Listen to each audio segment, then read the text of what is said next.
Bienvenidos al programa Encuentro con la Historia, la Antropología y la Arqueología de la Escuela de Historia. Guillermo Escalón es un importante cineasta salvadoreño con gran apego por Guatemala, que se ha dedicado a la realización y producción cinematográfica, pero especialmente a la fotografía. Es un especialista reconocido internacionalmente y ha filmado en diversos países del mundo, pero en especial en El Salvador y Guatemala. En el año 2015 realizó el primer largometraje inspirado en la obra del escritor guatemalteco Rodrigo Rey Rosa, y en ese mismo año en el Festival Ícaro en El Salvador fue homenajeado por su trayectoria en el campo audiovisual. En este programa les presentaremos una de sus realizaciones, titulada La Zona Intertidal. Es un cortometraje realizado por el Taller de los Vagos y dedicado a los maestros asesinados en El Salvador.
el doctor Edgar Varillas del Instituto de Investigaciones Históricas, Antropológicas y Arqueológicas de la Escuela de Historia será el encargado de moderar nuestro panel, en el que nos acompaña Gabriela Escobar Urrutia.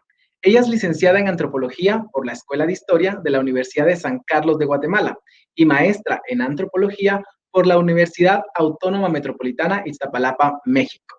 Ha sido docente en la Universidad del Valle de Guatemala y en el seminario La Historia Reciente de Centroamérica a través de su literatura, que es organizado por el Consejo Latinoamericano de Ciencias Sociales, CLACSO. Entre el año 2017 y 2019 llevó a cabo una investigación en la costa sur, de donde nace su trabajo Hablemos de la Guerra, además de una entrevista con Enrique Corral que será publicada por la Universidad Nacional Autónoma de México, y un artículo titulado como El silencio público, las memorias subterráneas y también la posguerra en la costa sur, que está en proceso de ser publicado por la Universidad Rafael Andívar. En la actualidad, ella labora como investigadora en este Centro de Estudios Superiores, específicamente en el Instituto de Investigación y Proyección sobre el Estado. Nuestro siguiente panelista invitado es Paulo Estrada Velázquez. Él es un investigador nato, además estudiante con pensum cerrado en arqueología por nuestra casa de estudios. Desde el año 2005 es peticionario ante el Sistema Interamericano de Justicia y de Derechos Humanos y desde el 2011 es querellante adhesivo en el caso Diario Militar ante el Sistema Nacional de Justicia.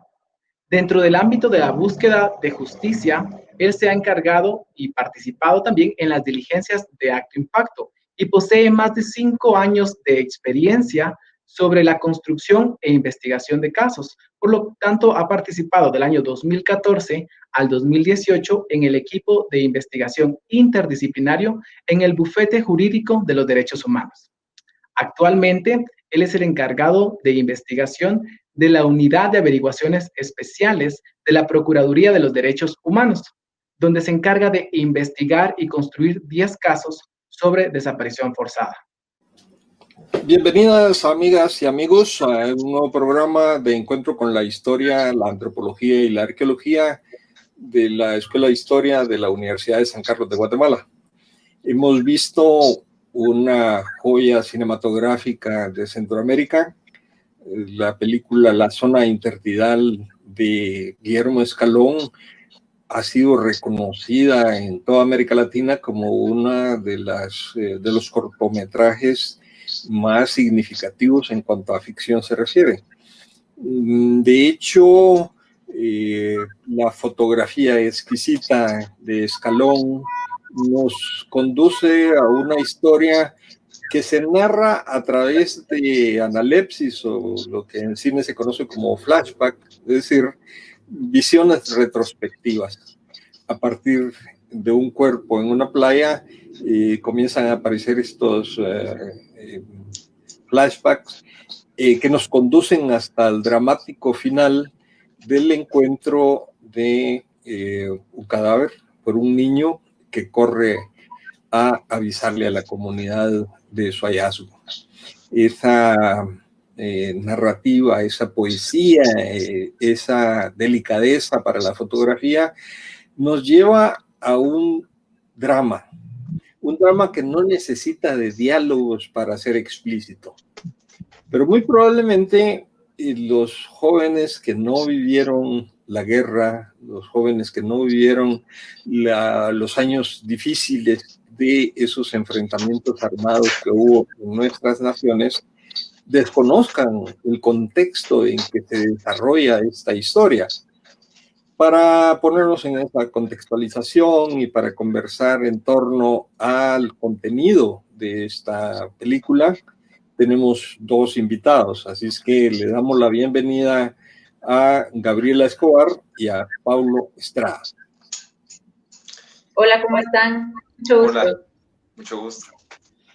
Pues bien, como decía, nosotros los que de alguna manera vivimos la guerra, o en el caso de generaciones más recientes que han estado involucradas de alguna manera con la lectura, la literatura sobre las guerras en Centroamérica, pues podemos identificar muy bien los momentos que se viven en la película, pero muy probablemente las generaciones jóvenes desconozcan mucho de lo que aconteció entre los años 70, 80 y 90 en Centroamérica. Entonces quisiera que comenzáramos con un acercamiento a esos tiempos en que se desarrolla esa narrativa de la película. Comencemos con Gabriela, por favor. Sí, bueno, tal vez algunos puntos básicos. Sobre todo creo que hay que resaltar ciertas semejanzas entre El Salvador y Guatemala. El caso de Nicaragua es un poco distinto.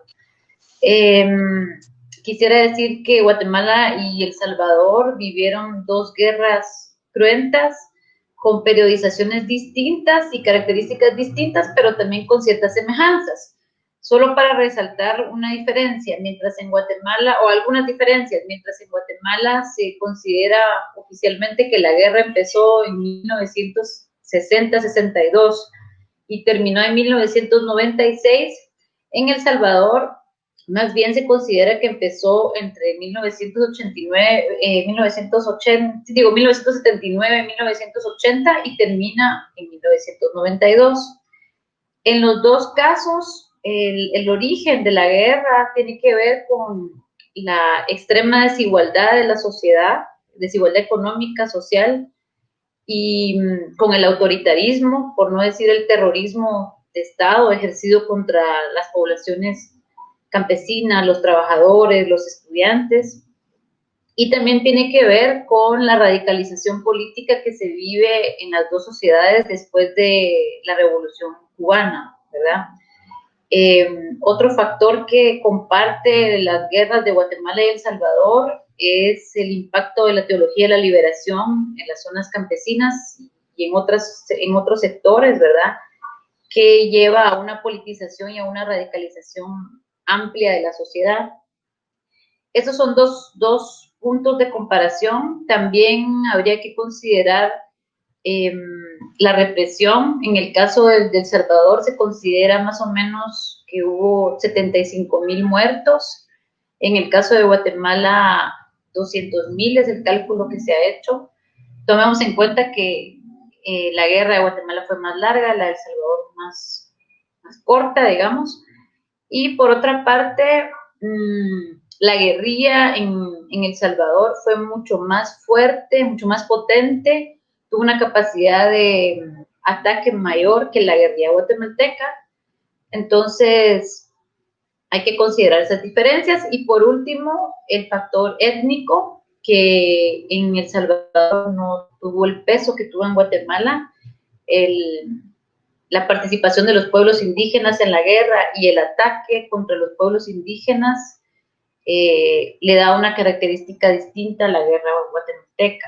Eso sería, al menos para mí, algunos puntos básicos sobre el llamado conflicto centroamericano. Ahora, la pregunta sería para Paulo. ¿Qué consideraciones te merecen las guerras que se vivieron principalmente en los años 80 en la región centroamericana, especialmente en Nicaragua, en El Salvador y en Guatemala? Partiendo un poco del video que vimos, pues me llama la atención lo de la zona interdidal, que es una zona en un litoral en el cual cuando baja la marea deja expuesta la fauna marina, ¿no? Las rocas y varias partes de la fauna marina. Durante una época en América Latina, pues también cuando bajaba la marea dejaba expuestos los cuerpos sin vida de personas que eran detenidas y desaparecidas por las fuerzas represivas del Estado o escuadrones de la muerte y pues eran arrojadas al mar. Me llamó mucho la atención porque es una práctica que inicia o se empieza a documentar pues, en una parte más sistemática desde la guerra en Argelia, con los camarones de Biguert, que era un general que estaba lidiando la guerra para el libramiento de Argelia. Y pues ellos capturaban personas del FNL ahí y los tiraban al Mediterráneo. Y pues cuando bajaba la marea o cuando la marea subía, los sacaba del mar y quedaban los cuerpos expuestos. Me llamó mucho esa similitud de lo que video con la realidad de las guerras, pensando un poco ya en la parte histórica de lo que fue las guerras aquí, las prácticas de desapariciones forzadas y la represión. Me llama la atención también la similitud que hay, digamos, en el contexto político y social y económico del Triángulo Norte, digamos, Honduras, El Salvador y Guatemala. En los años 80, pues se da bastante presencia militar estadounidense, pero sobre todo se crean planes, ¿no? Están los planes, el más conocido es el Plan Cóndor, pero también ahora se conoce por estudiosos, pues un compañero hijo de un desaparecido que se encuentra en México, Emiliano Valerini, que pues ha investigado fuertemente el Plan Charlie. Este Plan Charlie, pues es un plan que se confabula con Estados Unidos y participan los argentinos, ¿no? ¿Por qué traigo a colación a Argentina? Porque en Argentina se dio un mecanismo y se dio un proceso de aniquilamiento de guerrilla urbana que fue muy efectivo. Después del golpe de Estado de Videla, en un año habían aniquilado a las guerrillas urbanas. Y lo que vemos en Centroamérica es una perfección de este sistema argentino, calcado y traído aquí a Argentina, y de ahí el origen del Plan Charlie, ¿no? Cómo poder crear operaciones en clandestinidad, en que pues tenían todo el apoyo, digamos, de los ejércitos locales, pero la asesoría de los expertos argentinos del Batallón 601 de Inteligencia Militar. Esta parte o esta época en Argentina se le conoce como la doctrina Viola, que era pues, trasladar ese conocimiento y esas técnicas represivas afuera de Argentina para poder ser eficaces. En ese caso, digamos, en este tipo de contextos, el guatemalteco pues sufre pues la primera desaparición forzada a nivel de América Latina, registrada en el 66, continúa en el 72 otras que golpean fuertemente al PGT, pero si lo miramos desde la lógica militar y de las operaciones militares, hay dos grandes olas de desaparición forzadas, o digamos grandes contraofensivas militares contra las guerrillas urbanas. Podemos decir que en el 80, 81 y 82 se da la primera, que llega al final en el 82. Podemos decir que para ese momento el ejército consideraba que había barrido la ciudad, y se da una segunda ola a finales del 83, 84 y 85, que se vuelve a barrer la ciudad, digamos. Ahí se ve calcadas estrategias militares perfeccionadas en otros países del Cono Sur, en Guatemala. Esto responde a intereses no solo políticos, no solo de la Guerra Fría entre las dos potencias mundiales, sino que también a la activación del poder económico. Recordemos que Estados Unidos no solo mantenía una agenda militar contra subversiva o contra insurgente en América Latina, sino que también una agenda de reactivación económica. Personajes como Henry Kissinger jugaron papeles fundamentales en un país como Guatemala, digamos el nuestro. Su visita de octubre del 83 fue fundamental para poder comprometer a las dictaduras militares al regreso a la democracia, y esto pues generó pues de que las ofensivas militares a nivel urbano, en la cual la represión, asesinatos políticos, desapariciones forzadas, allanamientos de moradas con excesos de fuerza, violencia sexual, todos los delitos que se cometieron durante el conflicto armado interno tienen que ver con estas estrategias militares que se desarrollaron a nivel latinoamericano. Me llama la atención también de que en este pequeño corto se habla de los maestros. Pues la misma historia ha hablado en El Salvador de que pues, hubo una ola de asesinatos selectivos de maestros, como lo pasó aquí en Guatemala, igual de sindicalistas.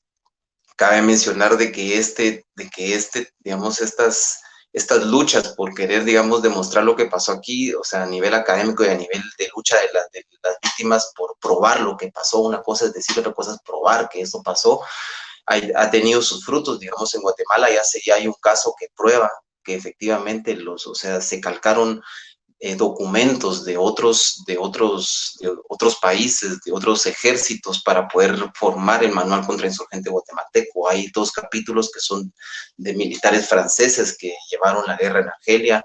Ahí ya les acabo de mencionar el tema del batallón 601, que ya vemos de que también hay un convenio entre Guatemala y Argentina para formar militares para que tengan esa actitud especial represiva de inteligencia.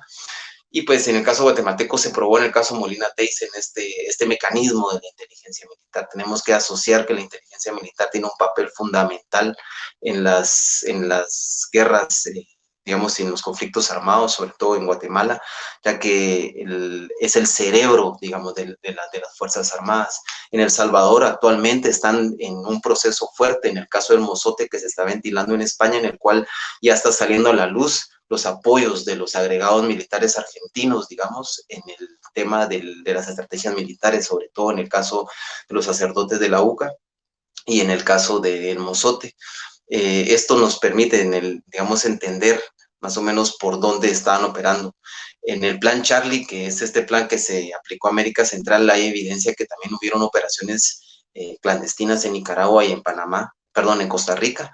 De estas, pues no se tiene mucho conocimiento, pero se sabe que hay información. En el caso guatemalteco, varios militares argentinos que actualmente están condenados por genocidio, por desaparición forzada, por delitos de lesa humanidad en Argentina, fueron condecorados por Ríos Montt y por Mejía Víctores por sus grandes aportes a la lucha contra insurgentes en Guatemala. Esto nos puede permitir que sí existían vínculos entre los patrones represivos y las fuerzas de seguridad represivas del Triángulo Norte estaban en total comunicación entre ellas para poder efectuar una operación a más grande envergadura.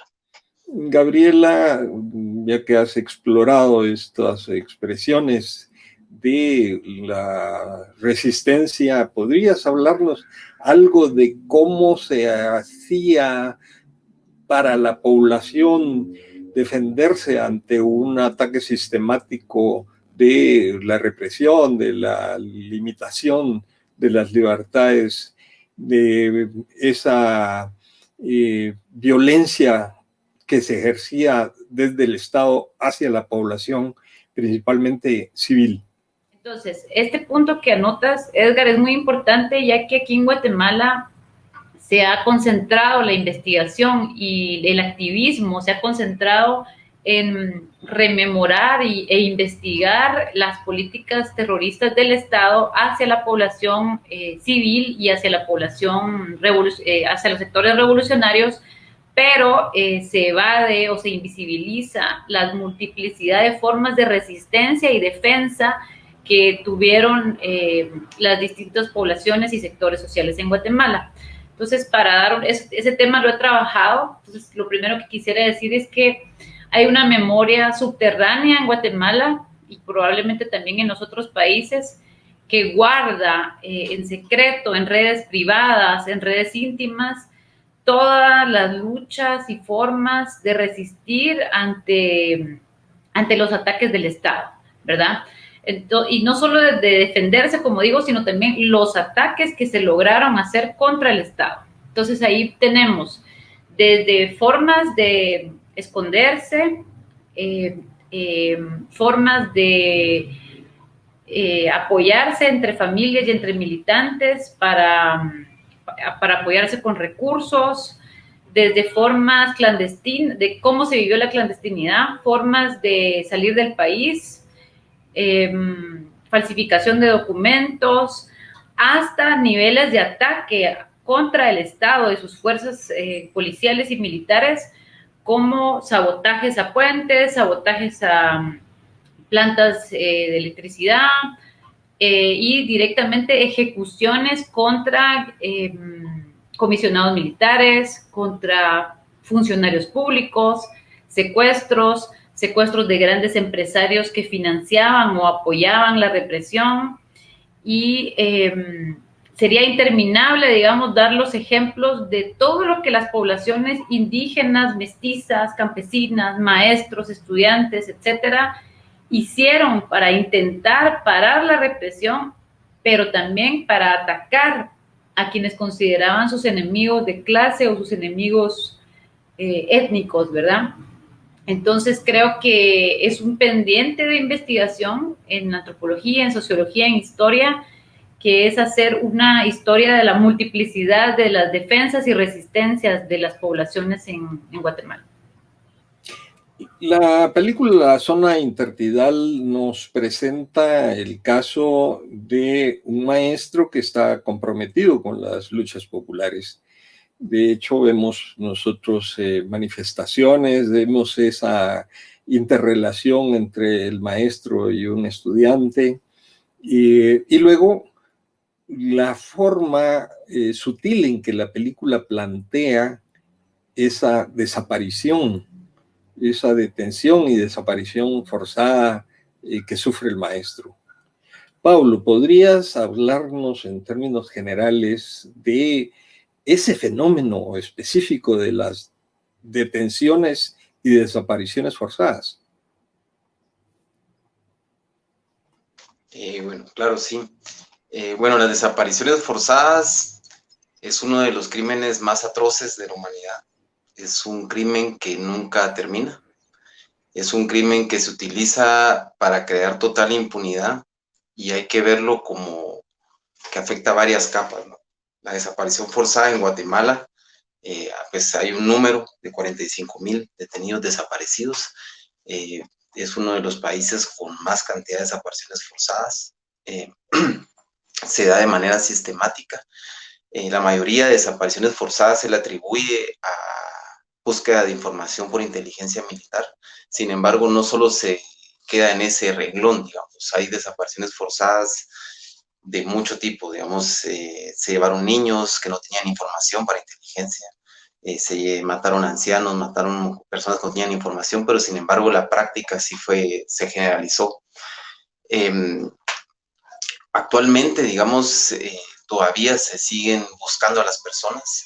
La FAFG, la Fundación de Antropología Forense, que es la que más busca, digamos, en ese sentido, la organización no gubernamental que busca personas detenidas desaparecidas, pues ha localizado alrededor de 5,000, o sea, identificado personas, digamos, o sea, eso nos dice que es una gran deuda con las víctimas, con sus familiares, la localización de estas personas. El proceso de la desaparición forzada en Guatemala tuvo, como bien decía antes, una lógica de búsqueda de información. Entonces podemos ver en los manuales militares y podemos verlo ya calcado en la realidad, cómo unidades militares de inteligencia identificaron, vigilaron, persiguieron, capturaron, interrogaron, explotaron la información de los militantes, personas que se encontraban organizadas en el sector sindical, en el sector magisterial, en el sector estudiantil y en organizaciones revolucionarias para poder cumplir una misión. Y posterior, al ya haber extraído esta información, venía la última parte, que era la parte de ocultamiento, ¿no? O sea, de darle ejecución a la persona y ocultarla para que no se lograra encontrar nunca, o que pues esa era la intención para borrar las huellas de lo que estaban haciendo. Sabemos hoy en día por estudios que la desaparición forzada es un delito que ofende a la humanidad por el daño que le hace a la sociedad. Podemos ver incluso de que hasta en terceras y cuartas generaciones se ven los efectos de la desaparición forzada. Por lo regular, las personas que tienen familiares detenidos desaparecidos nunca logran cerrar un duelo. Se queda un duelo alterado. Podemos decir que si hay 45,000 en Guatemala registrados, las personas que pudieron decir que pasó o tuvieron esa oportunidad, el daño que se hizo en nuestra sociedad es muy alto. Uno de los mayores ejemplos es la época del general Óscar Humberto Mejía Víctores, la cual pues se agudiza una política de desaparición forzada a nivel urbano, la cual abarcó buena parte de los centros urbanos del país, y esta pues la conocemos ahora mejor por el documento de inteligencia militar denominado Diario Militar. Sin embargo, esto continuó, es una práctica que actualmente todavía se practica, ahora ya no solo por miembros del Estado, sino por aparatos paraestatales. La vemos muy asociada al narco en México, pero sí es una de las peores prácticas, y como lo mencionaba también, es una práctica que nace también por una lógica militar de buscar información y de salirse totalmente del esquema legal, digamos, de los países que pues, efectivamente capturas a alguien, tienes que llevarlo a un órgano jurisdiccional. Sin embargo, aquí eran extraídos del sistema legal para meterlos, introducirlos a un sistema clandestino de desaparición forzada. En Guatemala existieron círculos clandestinos de detención. Actualmente se conocen algunos sitios. La lógica en un país que ha pasado, digamos, al futuro sería que estos sitios en los que ha sobrepasado las guerras, digamos, sería que estos sitios se convirtieran en sitios de memoria. Pues actualmente de esos círculos clandestinos de detenciones, pues se conocen varios. Digamos, creo que uno de los más conocidos es en el caso Perompás, una zona militar que funcionó como un centro de exterminio, donde encontraron más de 500 osamentas. Se supone que hay más fosas clandestinas ahí todavía sin encontrar. Y pues también a nivel urbano, digamos, los comandos militares sirvieron como centros clandestinos de detención, y en muchos casos también casas que pertenecían a personas que habían sido detenidas, desaparecidas, antes de que los asesinaran. Los hacían firmar las casas, y estas mismas casas pasaron a ser parte de los círculos clandestinos de detención. Vemos también que en este periodo que les hablaba del diario militar, se ve una perfección, un perfeccionamiento, digamos, en las técnicas de extracción de información, lo cual hacía que mantuvieran centros de detención con mucha actividad. O sea, se están hablando de que para el tiempo de Mejía Víctores, en los primeros 9 meses, hubieron reportes de más de 1000 desapariciones forzadas, que fueron las personas que pudieron hacer este tipo de denuncias. Y esto responde específicamente a poder mantener la impunidad. Actualmente las estructuras que hicieron este tipo de prácticas son estructuras de personajes con mucho poder. Sí, solo quisiera remarcar algunos puntos que ya habló Paulo. Es decir, básicamente en Guatemala el tema de la desaparición forzada es una herida abierta. Pienso que tendríamos que tomar una decisión como sociedad de hacer un padrón, por decirlo de una manera, un padrón unificado de desaparecidos, porque existe esa cifra oficial, pero no tenemos un padrón unificado oficial. Tendríamos que tener una política local, regional, de sistematización de desaparecidos, de nombres de desaparecidos y circunstancias. Eso no existe. Nos hemos conformado con lo que hizo la CH, y pienso que tenemos que trascender ese momento, porque es una herida abierta. Y pues confirmar lo que dice Paulo. Al hablar con personas que tienen familiares de desaparecidos, uno puede ver que esa herida no se ha cerrado, y fundamentalmente que queda en la sociedad y en los familiares, en los compañeros, porque no solo es en los familiares, queda la sensación de que esa persona va a aparecer, o que está viva, o también queda la constante pregunta, permanece la pregunta de qué fue exactamente lo que le pasó. Entonces creo que tenemos que tomar una decisión como sociedad de cómo vamos a enfrentar esta situación.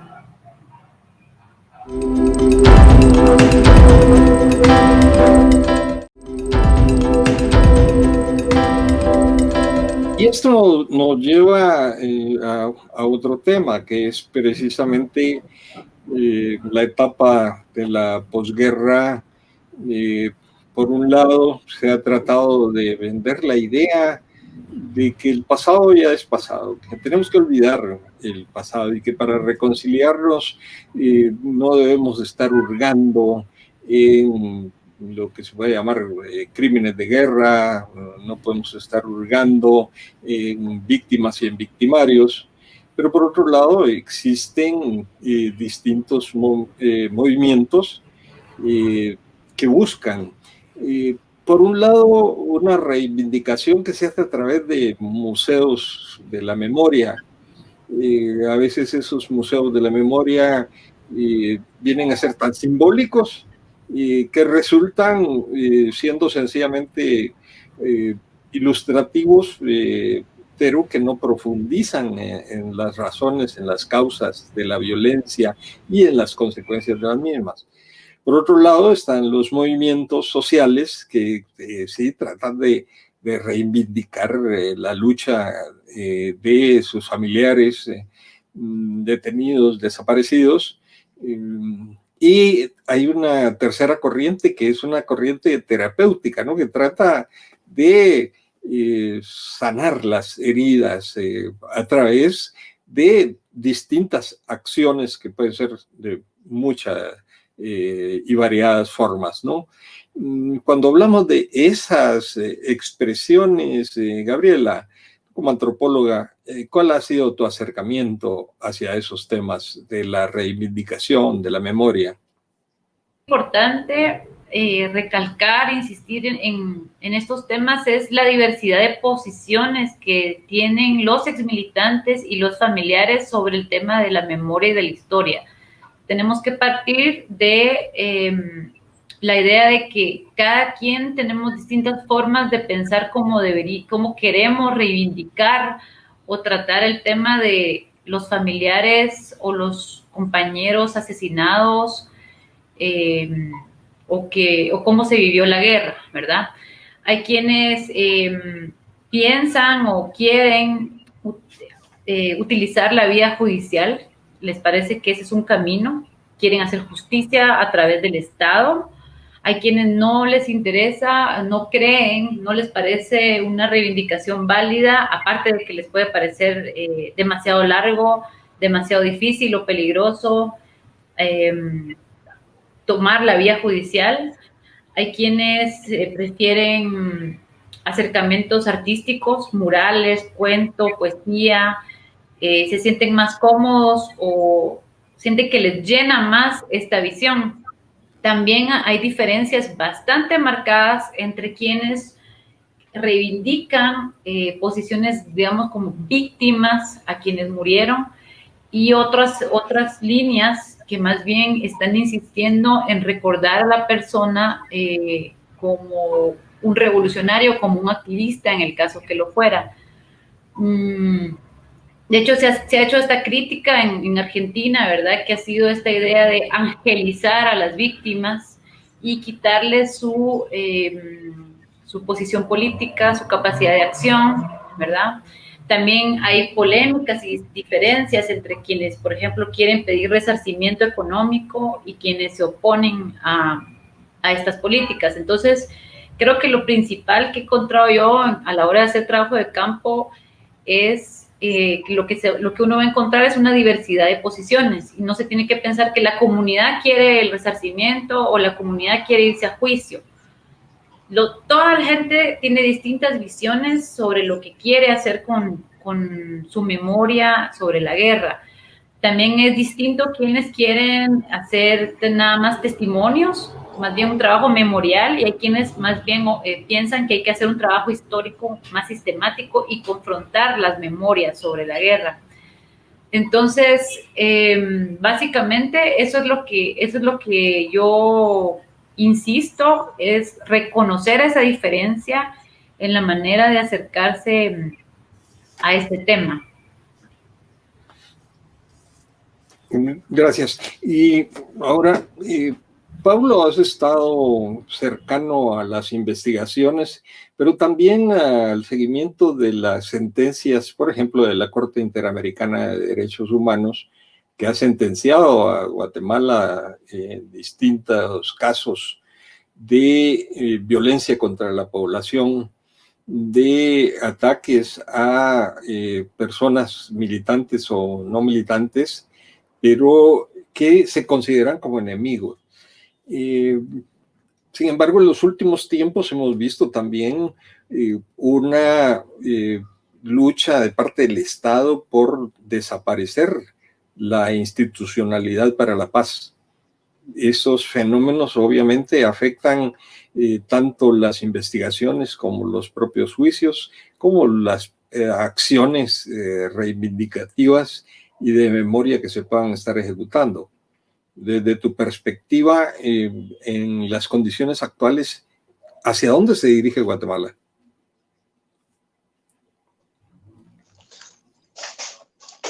Bueno, es una pregunta un poco compleja. Podría decir que, pues, del avance de los casos del en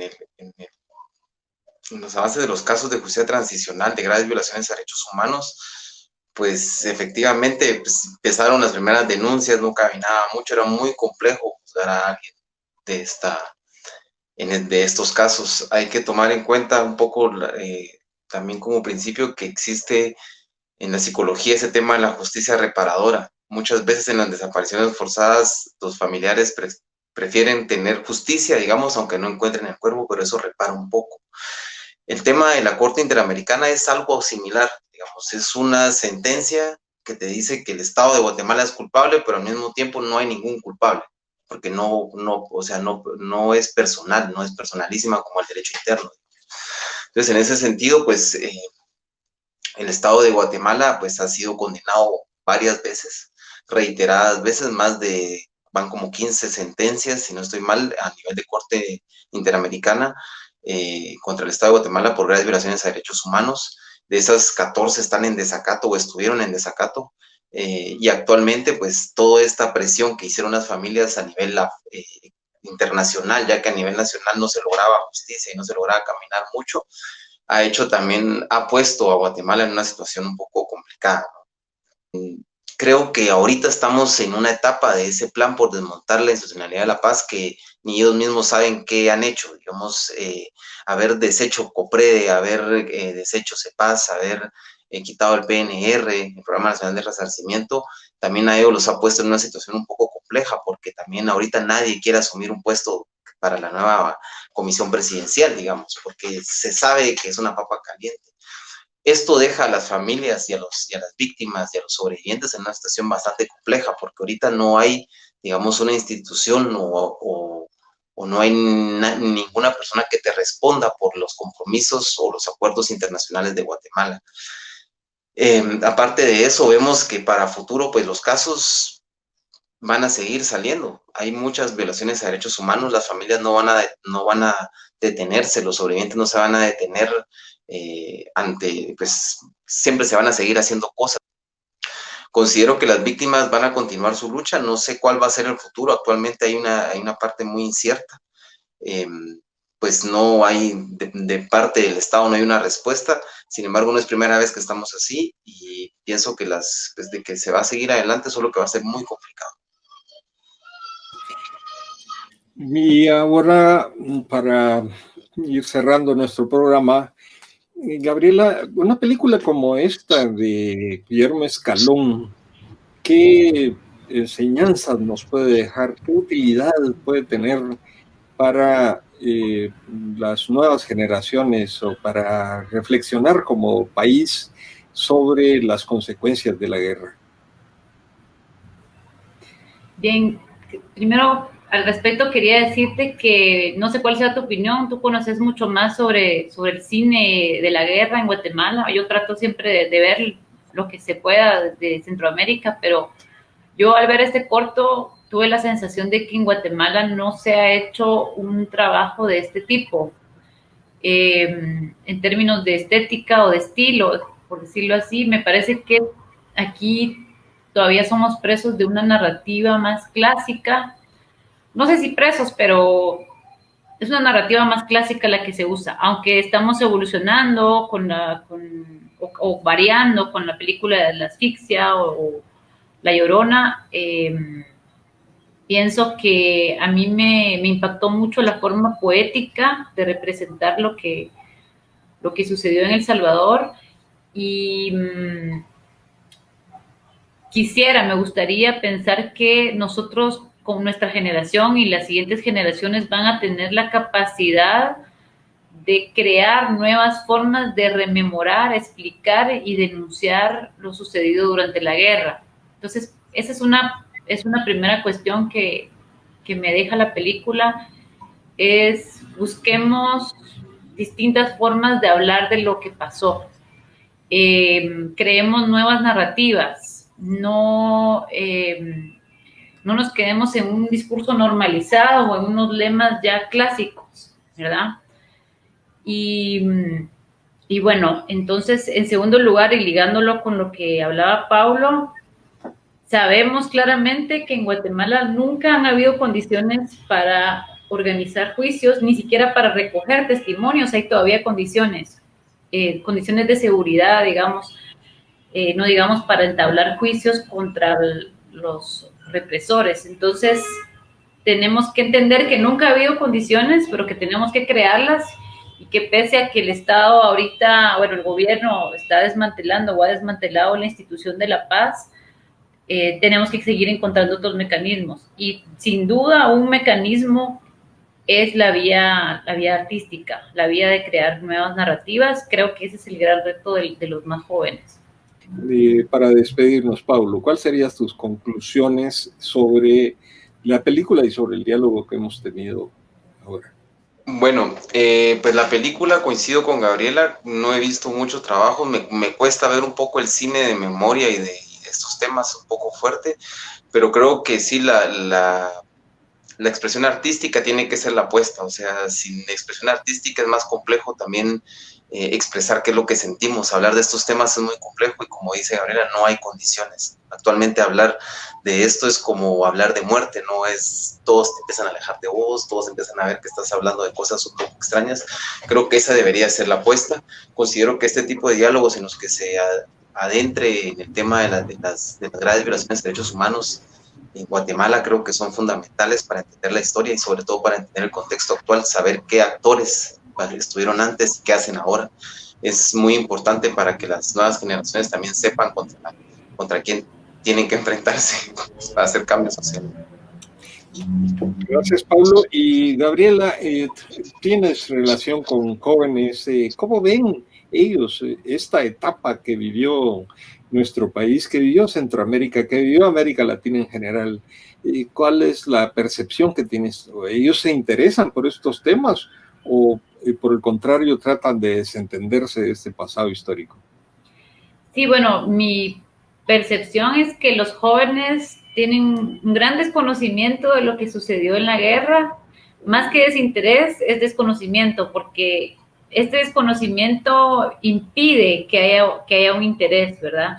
Si en la escuela pública, en los colegios privados, no hay un pensum especial como debería haber en Guatemala, un curso completo de una guerra que duró 36 años, merece, por supuesto, mínimo 6 meses de un curso sobre el tema, no digamos un año de un curso, donde se expusiera de forma creativa lo que sucedió en la guerra, ¿verdad? O lo que fue la guerra, y además en forma de debate la guerra. Creo que habría mayor interés. Hay una actitud, digamos, de las generaciones mayores, las generaciones que sí vivieron la guerra directamente, de no contar, no transmitirles a los jóvenes este drama, como dice Paulo, como es tanta muerte, tanto horror. Entonces hay una visión de gran parte de tu generación, Edgar, de decir que no sepan para qué, ¿verdad? E incluso hay una forma, vamos a decir, soberbia de la generación que vivió la guerra, de decirle a los jóvenes: ustedes no se imaginan lo que vivimos, a ustedes todo les tocó fácil, ¿verdad? Mi sueño es que un día exista un gran museo sobre la guerra, no un museo de víctimas, no un museo de violaciones a derechos humanos, sino un museo donde explique la guerra como una lucha política, como lo que fue. No solo un proceso del Estado contra la población civil, sino un proceso complejo, ¿verdad? Y pues esperemos que algún día le podamos dar a las nuevas generaciones un acceso a esta información, y a que ellos se hagan sus propias preguntas, porque también hay que reconocer que nosotros ya hemos caído de alguna manera en discursos ya elaborados, ya hechos, ¿verdad? Y nosotros tenemos que dejar que la nueva generación haga su propia interpretación y sus propias preguntas sobre la guerra. Bueno, hemos tenido un acercamiento a uno de los temas candentes de nuestra realidad a través de una vía poética, como fue la película de La Zona Intertidal de Guillermo Escalón. Luego de la firma de la paz, Guatemala y El Salvador se han enfrentado a un complejo proceso y lento de búsqueda de personas, además a trabajos enfocados en la recuperación de la memoria histórica para que las nuevas generaciones conozcan el pasado reciente de sus territorios y las implicaciones en la realidad actual, donde obreros, maestros, estudiantes y demás población civil Sufrió detenciones y desaparición forzada, y en muchas ocasiones, aún hoy en día, su paradero sigue sin ser esclarecido. Gracias por sintonizarnos y los esperamos en la próxima transmisión de Encuentro con la Historia, la Antropología y la Arqueología.